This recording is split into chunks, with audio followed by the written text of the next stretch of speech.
నీకో కథ చెప్పేదా? 2 ఎకరాల రైతు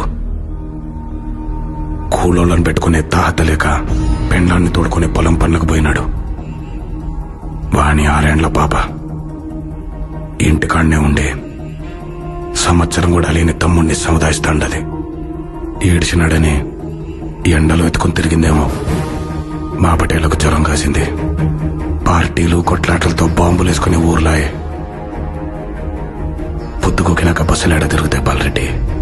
10 మైళ్ళ దూరం ధర్మాసుపత్రి. పిల్లనెత్తుకుని పోయే తల్లికి డాక్టర్ ఆలస్యమైందన్నాడు. అమ్మ పోరు మంది. ఇదే కథ తిరగమలిచి చెప్పేదా? 2 ఎకరాల రైతు, కరెంటు నీళ్లు దండిగా ఉన్నాయి. పెండ్లాన్ని ఇంటికాడనే వదిలి కూలోళ్ళని తోడుకుని పొలం పనులకు పోయినాడు. అమ్మ ఇంటికాడనే ఉండి పెళ్ళుండి చూసుకుంటాండే. పాప బడికి పాయ్.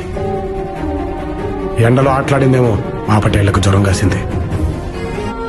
పార్టీలు కొట్లాట్లు లేని ఊళ్ళు కదా బాలరెడ్డి. బస్సులు మచ్చుగా తిరుగుతాండాయి. పాపని ఆసుపత్రికి తీసుకుపోయినారు. ఆడ డాక్టర్ సెలైన్ ఎక్కించి ఇంటికి పంపినాడు. ఆ పొద్దు మర్నాడు పాప బడికి పాయ్. అమ్మ నవ్వింది. మొదటి కథ మీ నాయన రాసింది. రెండోది నేను రాద్దాం అనుకునేది.